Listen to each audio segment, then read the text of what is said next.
देखिए अब हमें पढ़ते हैं हरित लवक, ठीक है। हरित लवक को हम क्या कहते हैं? क्लोरोप्लास्ट, है ना जी? ओके, क्लोरोप्लास्ट जो है किसका प्रकार है? लवक का, है ना? जो भी हम कुछ देर पहले पढ़े थे, हरित लवक किसका प्रकार है? लवक। ओके, अब देखिए हरित लवक जो है, हरित लवक, लवक में 3 प्रकार का लवक होता है, उसमें सबसे इंपॉर्टेंट वाला लवक है, सबसे महत्वपूर्ण है, ठीक है। अब सबसे महत्वपूर्ण इसलिए है ना क्योंकि हरित लवक में एक प्रकार का वर्णक होता है, ठीक है। क्या होता है? वर्णक होता है, जो क्या करता है? प्रकाश संश्लेषण की क्रिया में महत्वपूर्ण भूमिका निभाता है, ठीक है। प्रकाश संश्लेषण, और वाइस का संख्या कितना है? 30 है। यानी कि हरित लवक में जो वर्णक पाया जाता है, वर्णक, ठीक है, कौन सा वर्णक होता है? Chlorophyll, chlorophyll. और यही क्लोरोफिल क्या करता है? प्रकाश संश्लेषण की क्रिया में महत्वपूर्ण भूमिका निभाता है, ठीक है।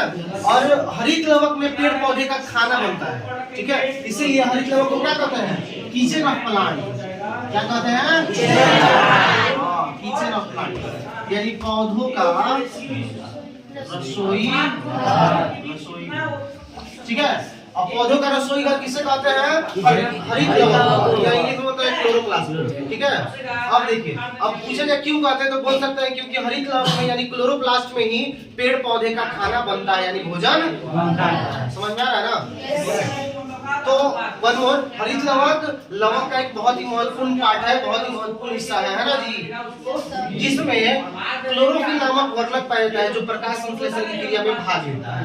अगर ये क्लोरोफिल वर्णक नहीं होता तो प्रकाश संश्लेषण की क्रिया नहीं होता। अगर यही हमारे अंदर, यही क्लोरोफिल हमारे अंदर होता तो हम भी अपना भोजन क्या बनाते? पेड़ पौधे की जैसा स्वयं बना लेते, खुद से बना लेते। समझ में आ रहा है ना? yes, अब हरित लवक जो है, देखा जाए हरित लवक का संरचना के बारे में, है ना, तो हरित लवक जो है दोहरी झिल्ली से घिरा होता है। देखिए एक ये वाला, एक ये वाला, डबल मेम्ब्रेन इसको बोलते हैं। तो हरित लवक कितने झिल्ली से घिरा होता है? दोहरी, ठीक है। इसके अंदर जैसा ही हम हरित लवक के अंदर जाएंगे तो इसके अंदर ये तरल पदार्थ आपको दिख रहा है ना, ये तरल पदार्थ, इस तरल पदार्थ को स्ट्रोमा कहते हैं। क्या कहते हैं? स्ट्रोमा कहते हैं, है ना। और इस स्ट्रोमा में ये प्लेट जैसी रचना दिख रही है, दिख रहा है ना आपको? प्लेट जैसी रचना दिख रहा है, उसको हम क्या कहते हैं? ग्रेना या ग्रेनम कहते हैं। क्या कहते हैं? ग्रेना या ग्रेनम कहते हैं, ठीक है। और दर्पण के एक पत्ती में लगभग ग्रेनम की संख्या 40 से 60 होता है। कितना होता है? 40 से 60। ये भी सवाल हो सकता है कि एक पत्ती में ग्रेनम की टोटल संख्या कितनी होती है? 40 से 60। ये जो आपको दिख रहा है ना प्लेट जैसी रचना, ये लगभग 40 से 60 होता है। क्या होता है? 40 से 60 होता है, ठीक है। अब इसको हम एक भाग को हम जब निकालेंगे तो देखिए ये वाला हिस्सा निकल गया, मतलब इसको एक भाग को निकाल दिए, है ना। और इस एक भाग को जब निकाल दिए तो इसे हम क्या कहते हैं? थाइलाकॉइड कहते हैं। क्या कहते हैं? थाइलाकॉइड। तथा वस्तु की ऊंचाई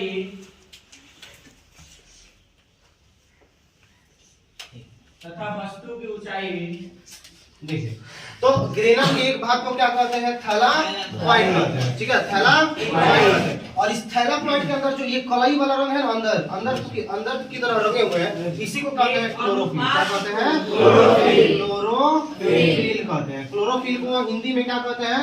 पर्णहरित। क्या कहते हैं जी? पर्णहरित, ठीक है। और क्लोरोफिल को क्या कहते हैं? प्रकाश संश्लेषी इकाई कहते हैं। आपसे पूछा जाए कि क्लोरोफिल को क्या कहते हैं? प्रकाश संश्लेषी इकाई कहते हैं।